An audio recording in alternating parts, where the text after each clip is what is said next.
Liam stood in his small workshop as rain tapped on the windows like tiny fingers trying to get in. The place was quiet except for the sound of the storm and the soft ticking of a wall clock. Old tools hung on hooks and wires curled like snakes across the table. He was tired from fixing other people's broken things all day. But something outside caught his eye. There was a small package sitting on his doorstep. No sound of footsteps. No knock. Just the box sitting there like it had fallen from the sky. He opened the door and looked around, but no one was there. The box was wrapped in brown paper and tied with string. There was no return name, just a short note taped on top. Please fix it. It's all I have left. Liam frowned as he took the box inside and placed it on his workbench. His daughter Emma peeked in from the hallway, rubbing her sleepy eyes. She was 10 years old with wild curly hair and a curious mind. She asked what was in the box, and he said he didn't know yet. He carefully untied the string and opened the lid. Inside was a bird, but not a real bird.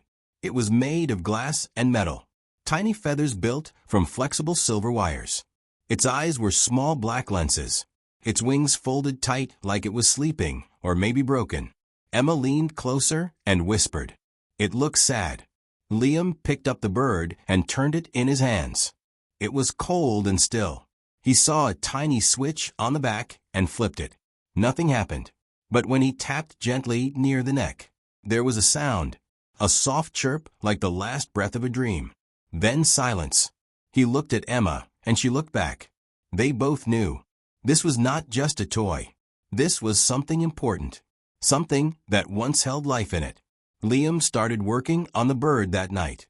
He used a magnifying glass to look inside its tiny circuits. They were more advanced than anything he had seen before. This was not a toy from a store. This was hand-built, made with love and care. Every wire was placed like someone had spent hours thinking about it. It was more than a machine. As Liam worked, Emma sat nearby drawing in her notebook. She kept sneaking glances at the bird. She said she felt like it was watching her, even though it was off, even though it didn't move. Liam smiled but didn't say much. He opened a small panel under the wing and found a data chip. It was marked with a name, Blue. He placed the chip into his old computer and waited as it loaded. The screen flickered. Then a folder appeared. Inside were short audio files. All were labeled by dates. They went back years. He clicked one and played it. A woman's voice came out of the speakers, soft and full of feeling. Hi, Blue. I missed you today. Aaron says you're learning new songs. I hope you'll sing one for me when I get home. Liam stopped the recording and looked at Emma. She had gone quiet. The voice sounded real, like someone talking to a friend, not to a machine. He played another file. If you're hearing this, Blue, that means I'm not there anymore. But I hope you're still with her. Keep her company. She's going to need you. Liam felt something stir in his chest. This was no ordinary project. Someone had made this bird to carry a message, maybe even a goodbye. Emma stood beside him and held the bird carefully. She whispered, "Who do you think made it?" Liam didn't know, but he wanted to find out. Someone had trusted him with this. Someone had left it at his door, because they believed he could bring it back. He looked again at the note. Please fix it. It's all I have left. It wasn't just a broken bird. It was a memory, a message, a final hope. Outside, the rain kept falling. But inside the workshop, something was starting to wake up. A small light blinked inside the bird's eye. Just once. Then again. Liam smiled. He didn't know the full story yet. But he knew one thing. He had to bring Blue back. For the voice. For the one who left it. For the one still waiting. And maybe for himself too. The next morning the sky was gray and quiet like the world was still asleep. Liam sat at his workbench, staring at the small bird now resting on a clean cloth. Its tiny body looked almost alive again, with soft lights blinking under the feathers. Emma sat beside him, her head tilted, as she watched the screen of the old computer. They had listened to 2 voice recordings the night before. But there were more. Dozens of them. each with a date and a small note beside it. Some said song test. Others said memory log. One just said goodbye. Emma reached out and clicked on the next one. The woman's voice came again. Warmer this time. Lighter. Blue danced today. Aaron says he's learning movement control. He flapped his wings when I sang. I think he remembers me. Emma smiled. She whispered. She sounds happy. Like Blue was part of her family. Liam nodded. His fingers moved across the keyboard as he opened more files. There were pictures too. Blurry images from the bird's tiny camera eyes. A woman smiling in a garden. A man with kind eyes wearing glasses. A kitchen table with a birthday cake. A hand reaching out toward the bird as if to touch the lens. Liam leaned back in his chair. These were not just files. They were pieces of someone's life. And this bird had been there to see it all. He checked the internal chip again. It was custom made. Not from any company he knew. He opened the casing and found a small engraving.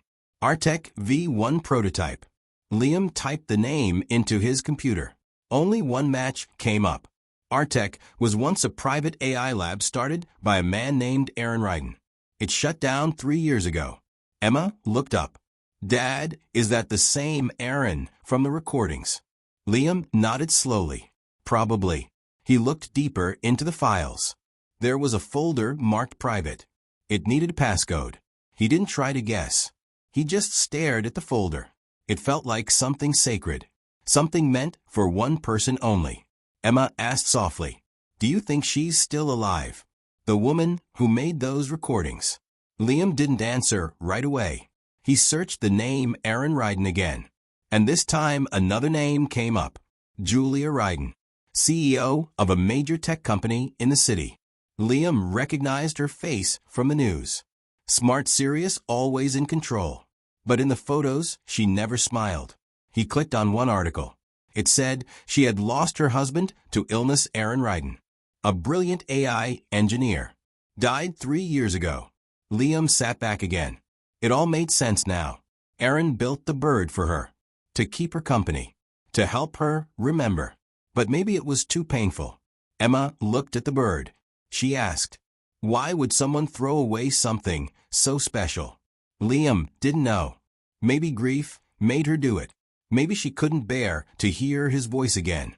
Maybe she wanted to forget. But someone had delivered it to Liam. Someone wanted him to fix it. And now the bird was waking up again. Emma whispered, I think Blue still remembers her. I think he wants to go home. Liam stood up and grabbed his jacket. He told Emma they were going for a drive. They arrived at a tall glass building in the heart of the city. Clean, cold, and full of people who never looked at each other. Liam walked to the front desk and asked to see Julia Ryden. The man behind the desk raised an eyebrow and said she didn't take walk-ins. Liam opened the box and showed him the bird. The man's face changed. He picked up the phone and spoke in a quiet voice. Then told Liam to wait. A few minutes later, 2 men in suits came and asked him to follow. They took him to a quiet office on the top floor. It was large but empty. No pictures. No warmth. Julia Ryden sat behind a desk with a tablet in her hand. She looked up slowly as Liam walked in. Her eyes went straight to the bird. Her lips parted. But no words came out. Liam placed the box gently on the table. He said, I believe this belongs to you. Julia stared at the bird like it was a ghost. Her hand moved slightly, but didn't touch it. She asked, where did you find this? Liam told her about the package and the note, about the voice recordings, about the files and the name Aaron Ryden. Julia stood up and turned away.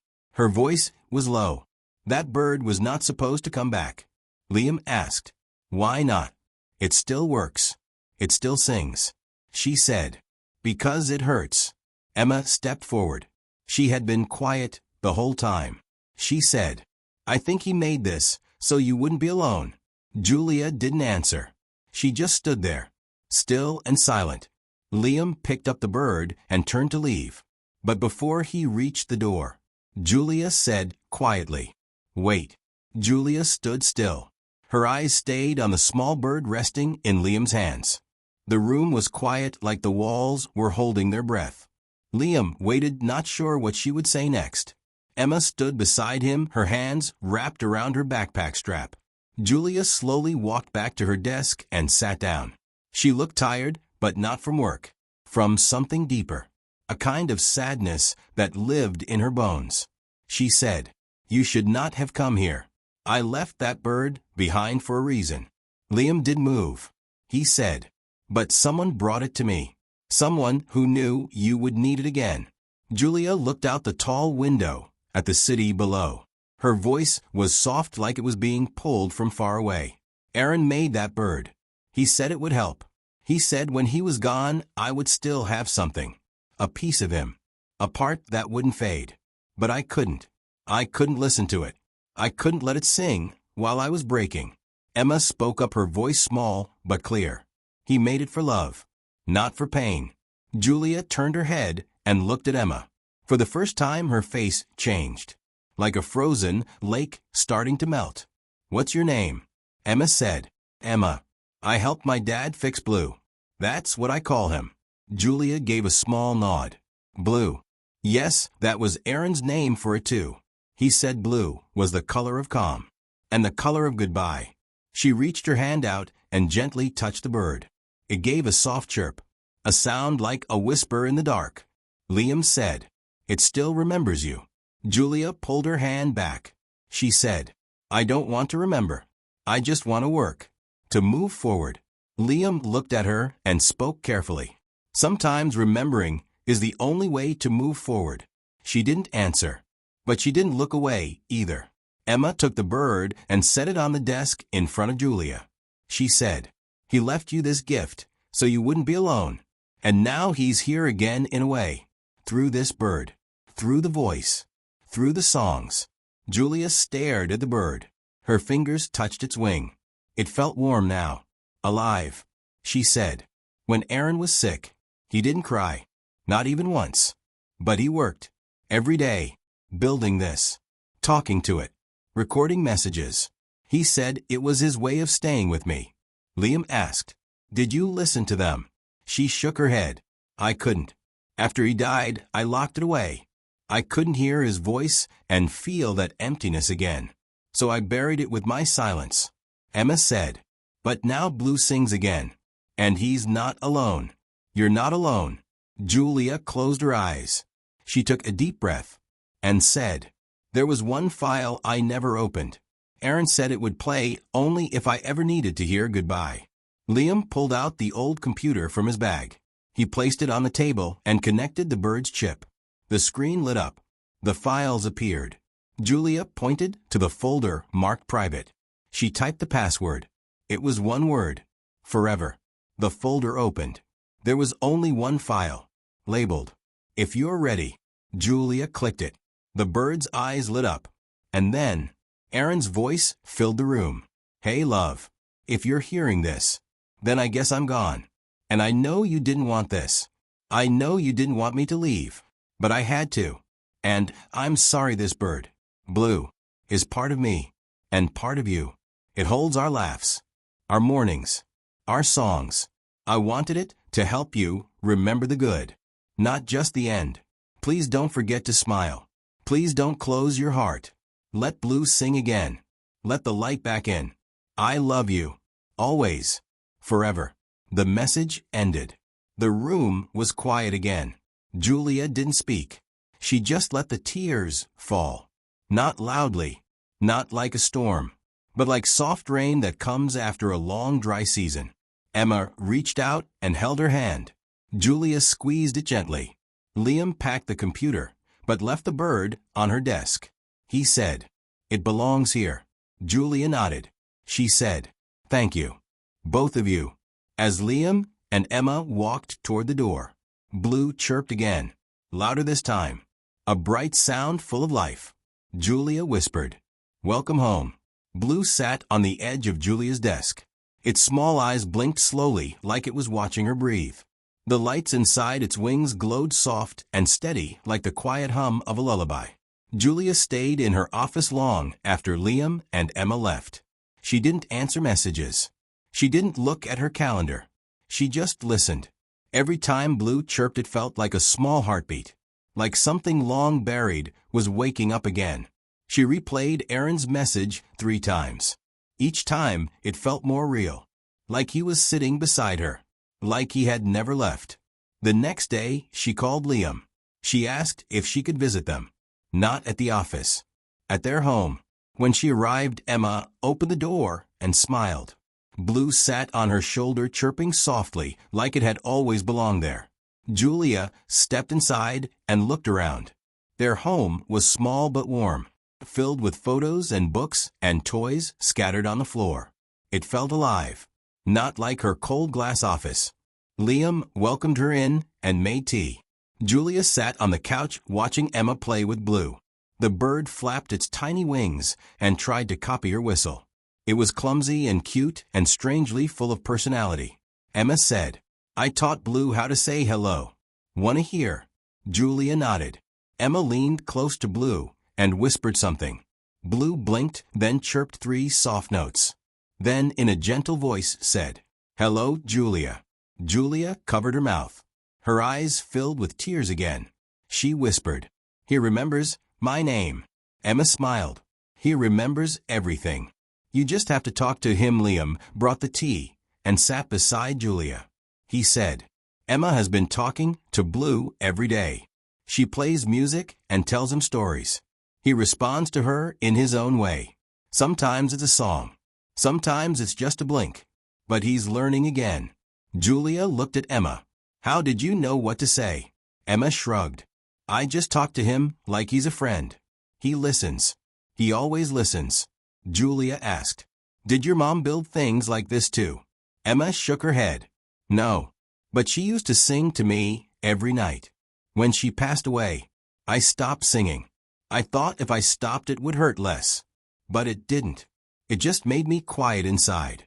She looked at Blue. "When we fixed him, it felt like a song came back." Julia leaned forward. She touched the bird's wing gently. She said, "Aaron used to say technology should feel like music. It should comfort, not confuse. He wanted Blue to sing when I couldn't." Emma said, "Then maybe it's time you sing back." They sat together in the living room. 3 people from different lives, connected by a bird made of wire and memory. Blue chirped again. This time a longer note. It matched the melody from Aaron's message. Julia closed her eyes. The tune was familiar. A song Aaron used to hum when he worked late at night. She used to listen from the other room, safe in the sound of his voice. She began to hum softly, then louder. The song coming from inside, not from memory, but from feeling. Emma joined in, her voice light and sweet. Liam smiled and tapped the rhythm on the table with his fingers. Blue tilted its head, then chirped in time with the music. A soft harmony, not perfect, but real. When the song ended, the room felt still again, but not empty. It felt full. Julia looked at Liam, her voice steady now. "I want to rebuild Aaron's project. The AI pets. Not just for me, but for others too. He had a vision, and I think it's time to share it." Liam raised an eyebrow. "Are you asking me to help?" Julia nodded. "You fixed what I thought was lost. You gave Blue a voice again. You and Emma both." Liam looked at his daughter. She was gently stroking Blue's back as the bird purred like a tiny cat. He said, "Then we're in. As long as Emma gets to name the next one." Emma laughed. "I want to build a fox next, with orange lights and big ears." Julia laughed too. It was the first time in years she had laughed without hiding behind it. Blue chirped again, this time louder. The sound echoed through the room, bright and alive. It was not just a sound. It was a beginning. The workshop was quiet. Only the sound of tools clicking and wires buzzing filled the space. Liam sat at the table with Blue in front of him. The bird's wings were open slightly, lights blinking in a soft pattern, like a heartbeat. Emma sat nearby with her sketchbook. She had drawn pictures of new animal bots. A fox with glowing ears, a bunny with soft blue eyes. She looked at Blue and said, "You're going to have so many new friends." Julia stepped into the room, holding a small silver key. She said, "I found this in Aaron's old things.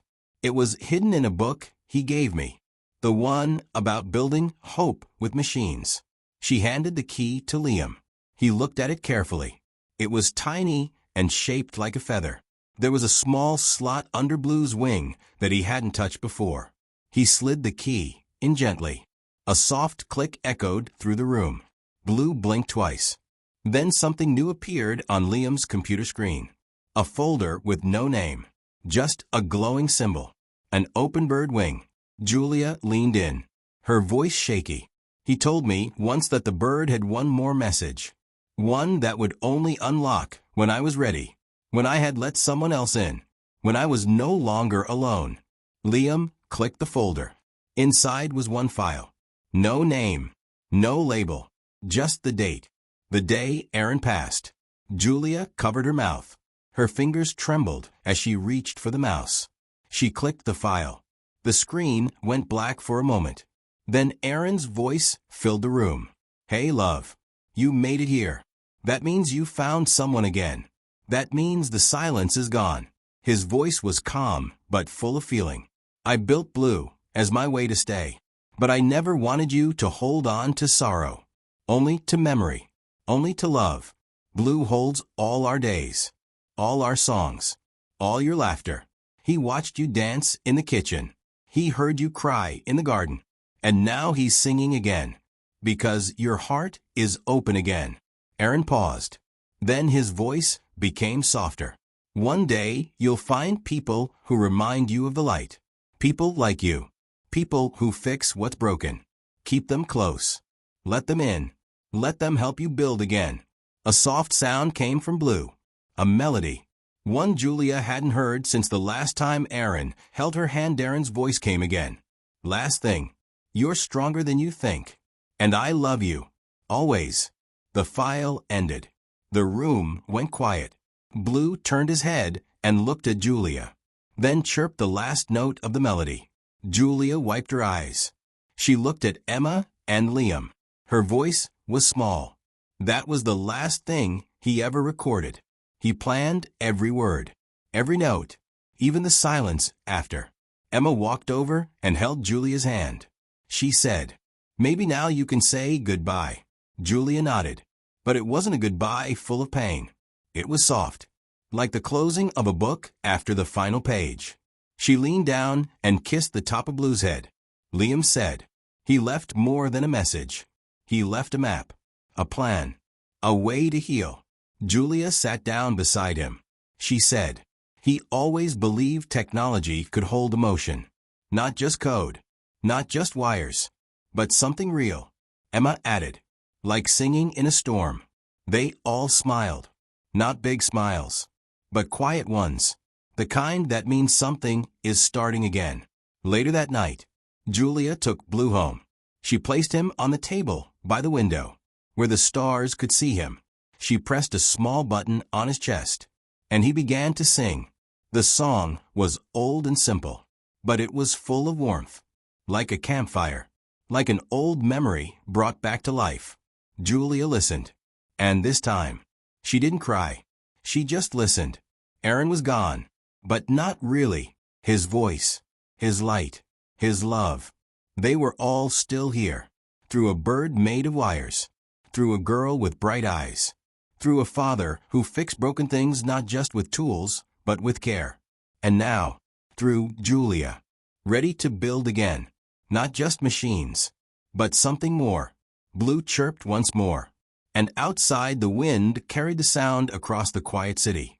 The sun rose slowly over the city, painting the buildings with soft gold light. Julia stood by her window, holding a warm cup of tea. Blue sat on the windowsill chirping a quiet morning tune. It was the same song Aaron once hummed while making breakfast.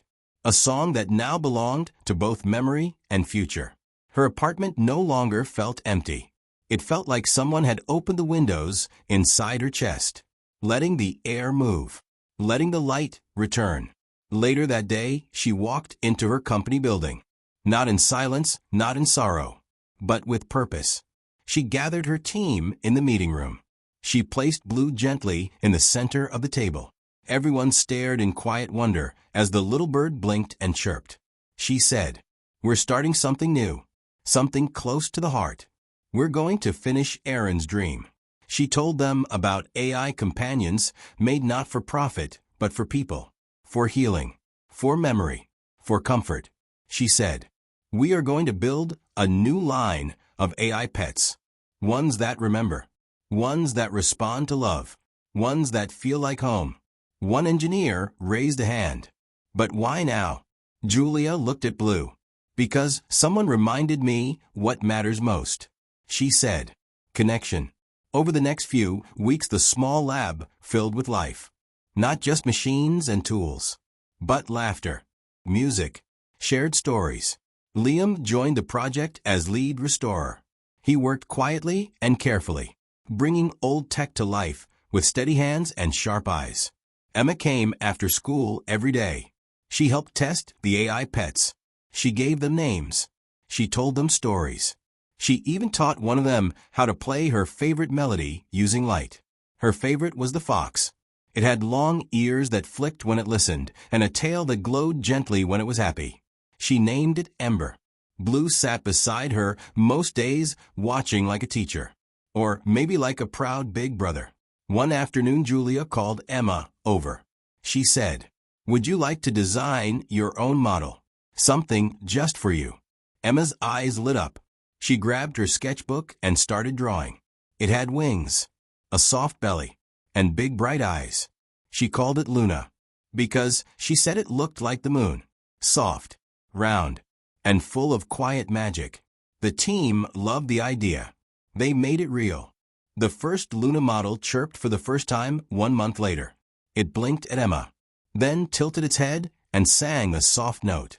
Emma clapped her hands. It was perfect. At the launch event, Julia gave a speech. She stood beside Emma and Liam on the small stage. Behind them were shelves filled with new AI pets, each one unique, each one ready to bring someone comfort.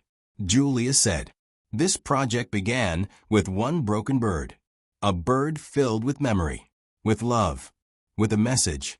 She looked at Emma, then at Liam. She said, "And it was brought back to life by two people who didn't have to care. But they did." The crowd clapped. Blue chirped from Emma's shoulder. Julia finished her speech with simple words.